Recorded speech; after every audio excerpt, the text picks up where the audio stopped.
आम तौर पर मैं बुशरा बीबी के हवाले से कोई ऐसी चीज़ आ जाए या उनके सियासी मुखालफिन जो हैं तहरीक इंसाफ के, उसके ऊपर वो कोई बहुत शोर शराबा भी करें तो गुरेज़ करता हूँ। एक मौके के ऊपर मुझे वो अलकादर यूनिवर्सिटी के डॉक्यूमेंट्स जो थे वो दिखाने पड़े जिसमें उनका नाम आता था, लेकिन मैंने उस खबर के हवाले से इंतज़ार किया कि जब तक मेरे पास दस्तावेज़ात ना हो मुझे उसके ऊपर बात बिल्कुल नहीं करनी चाहिए। और दस्तावेज़ात देखी तो उसमें इमरान खान तो बोर्ड ऑफ ट्रस्टी के हेड थे ही, उन्होंने मेंबर के तौर पर बुशरा बीबी को और फ़रा को डाल दिया, जो मेरे ख़्याल में बहुत बड़ा कन्फ्लिक्ट ऑफ इंटरेस्ट था। और कोई भी रूहानी मामला हो तो आप रियाज़ मलिक से ज़मीन लेकर तोहफ़े में या जैसे भी, उसके ऊपर कोई रूहानियत तो नहीं आप उस्तवार कर सकते। तो मेरा उस मसले के ऊपर उनसे काफ़ी ज़्यादा इख्तिलाफ़ है। इमरान खान को एक दो और इश्यूज़ के ऊपर भी मैं सपोर्ट बिल्कुल नहीं कर सकता किसी भी लिहाज से।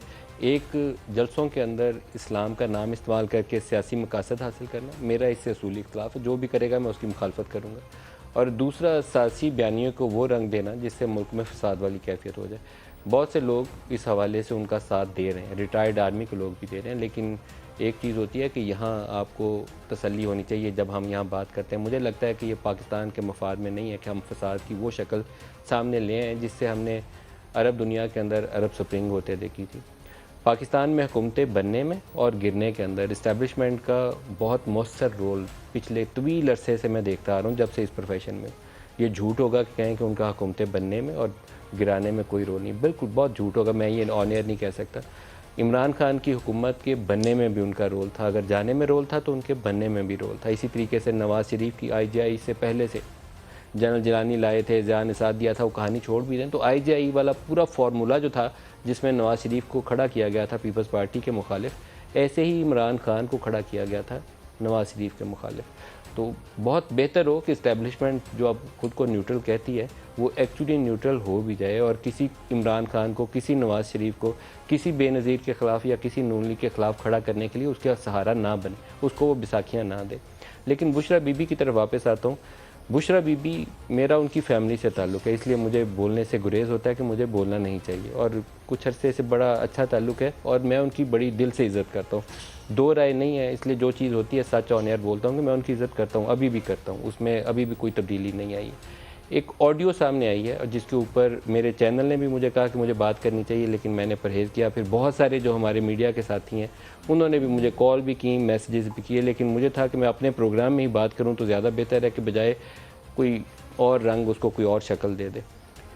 अगर मैं अपनी असेसमेंट के ऊपर बताऊं कि ये जो ऑडियो के ऊपर जो चीज़ें सामने आई हैं, तो मैं कोई ऑडियो का या वीडियो का एक्सपर्ट नहीं हूं जो राय दे सकूं कि ये जोड़ा गया है या नहीं जोड़ा गया। लेकिन उनके इब्तदाई जुमले सुन के जो मेरा तासुर यही है कि उनके इब्तदाई जुमले कम अज़ कम शुरू वाले चंद एक जुमले वो बुशरा बीबी के ही लहजा है, उन्हीं की आवाज़ लगती है। आगे जाके मेरे डाउट्स हैं, हो सकता है कि उसके कुछ चीज़ें जोड़ी गई हों, लेकिन शुरू वाले चंद एक जुमलों के ऊपर मुझे एटलीस्ट फ़र्स्ट रिएक्शन, मैं देखता हूँ जितनी दफ़ा सुनता हूँ तो मेरा रिएक्शन यही है कि ये उन्हीं की आवाज़ है, उन्हीं का ही लहजा है। मैं एटलीस्ट डाउट नहीं करता इस चीज़ को। मैंने कुछ और भी एक कॉमन फ्रेंड समझ लें जो उनकी फैमिली से भी वाकिफ़ है, उनसे भी मैंने पूछा तो उनकी भी राय मेरे से मुख्तलिफ नहीं थी। तो यहाँ तक मैं इस बात को रोकूँगा, लेकिन इसका फ़ैसला मैं नहीं कर सकता। मैं नदीम मलिक नहीं कह सकता कि 4 जुमले सही हैं और 6 जुमले में मुझे शक है। इसके फ़ैसले के लिए एक फ़ॉरेंसिक इन्वेस्टिगेशन का तरीक़ाकार है और फ़ॉरेंसिक इन्वेस्टिगेशन का तरीक़ाकार इख्तियार करते हुए इस पे मट्टी नहीं डालनी चाहिए, क्योंकि फॉर्मर प्राइम मिनिस्टर की अहलिया की रिकॉर्डिंग है, उनके घर से की गई होगी।